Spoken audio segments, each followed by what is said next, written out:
Hey guys, welcome back to TohirT channel. How are you doing? I hope everyone had a fantastic week. As always, it is another Saturday, another weekend, or maybe you're watching this video during the weekday, then hey, I hope you had a great weekend.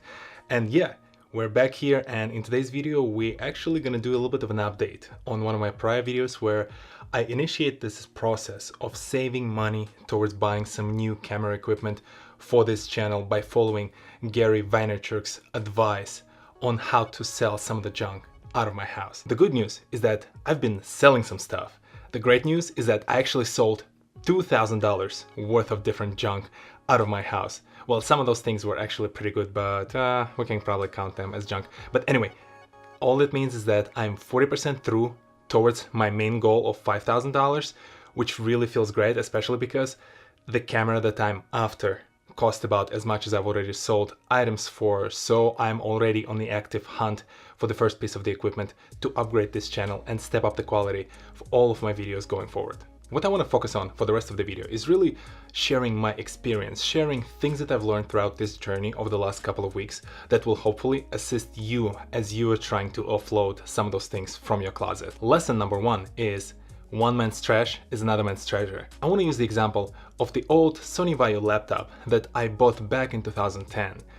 And you know what? I sold it. That thing wasn't even working. The laptop was dead, but it was actually in pretty good condition, so I decided to list it. Maybe someone else will be out there who's looking for parts for their old Vaio laptop to help them refurbish their own laptop. And you know what? Yeah, I sold it. I made 50 bucks on a piece of electronic that I would have otherwise just throw away. That was a great feeling, and I think you should all think about it as you go through your closet, as you go through your garage or any other place where you store all this old stuff, because some of the items, some of the electronics or any other kind of piece of equipment that you think is actually broken down and no one would be interested in can actually be a very sellable item somewhere on eBay. I sold it within a week, which was 50 bucks plus added to my account. Lesson number two. Avoid the scams. One of the very first listings that I've posted on eBay, and that was the platform of my choice, was actually sold within literally 3 or 4 hours. And I was so excited, I was so pumped because that was one of the high ticket items, that was one of the old cameras that I had, and I was like, yes, I scored a couple of $100 on this one. But that sale turned out to be a scam. So you need to be very careful about those people who are out there, who are hunting for others, who have high cost items on sale on a platform like eBay. And what they do, they actually go and bid for the item and they pretend like they're gonna buy it, and then they just wait for you to ship the item in all the excitement and all the joy that you have after selling several $100s worth of goods without actually checking the payment status first. My advice in avoiding these kind of scams, as you're selling one of your high ticket items, make sure, even if the sale went through, make sure you have the payment cleared first.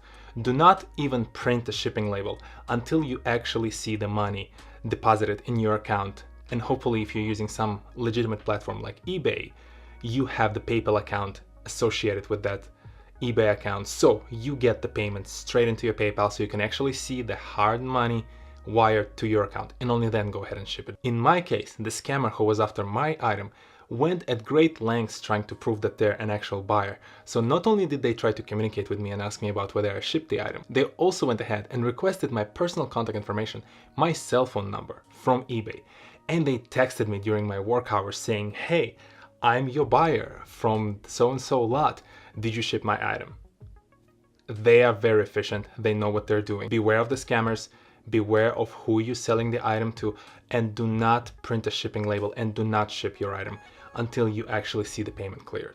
And by the way, when you're checking for the payment status, do not use some email coming from eBay or PayPal as a proof, because those emails can be faked as well. If you want, you can actually double check and see the sender's address to just double check that it's coming from at ebay.com, at paypal.com, at whatever the app you're using.com. But the best approach is still to have a bank account or a PayPal account associated with the merchant that you're using as a platform to sell your item, and make sure you actually see the money deposited in your account before doing anything. Go to the first source, go to your PayPal account or go to your bank account. Do not trust a simple email that can also be faked by the same scammer. Check and be diligent. Lesson number 3, do your research. To reiterate, I've been using eBay mostly as my main platform to sell all of my different items from the closet. they have a price estimator. They have this sort of like a gauge as you create the listing that tells you whether your item is fairly listed and you have a high probability of selling it, or it actually should be lower in price. My piece of advice is that use the information that they provide, but double check it. Don't forget, any kind of platform, any kind of merchant that you're using to sell your item will charge you a commission. So it's in their best interest to make sure you actually sell with whatever you're listing. But that means that they're gonna try to lowball the price and make sure you price it as competitively as possible to the rest of the marketplace. Don't always blindly follow that. Go and do the research. Google or check on the same platform, say again, if it's in eBay, go look up on the eBay similar kind of items in similar kind of condition and see what kind of price they're selling for. And a good indicator for that on eBay are the current bids, especially if it's an auction, because the current bids will tell you that there is someone out there who is willing to pay that much for your item. And if that amount is higher than what eBay is suggesting you to price your item at, go ahead with that higher amount, because at the end of the day, you do want to extract the maximum value from whatever you're selling. And you should not always be just following blindly some sort of algorithm that's trying to maximize the benefit to the actual merchant and not only you. Lesson number 4, damn those fees.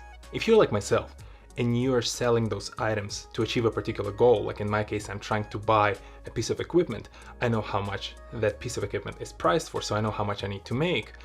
You want to make sure as you plan, as you list out all the different items, as you create some sort of a budget of things and items that you're planning to sell, you factor in the fees. The fees usually come in 2 types. One of them will be the shipping fee, especially if you're selling online and you're not doing some sort of like personal delivery or local pickup where someone comes to your house and actually picks up the item. You want to make sure you factor in the shipping. There are a lot of different ways you can estimate the cost. Yet again, eBay already gives you some sort of an estimation on how much it will cost you to ship a particular item. But you can also go directly to the website, say, of USPS, that is a local US-based mailing service.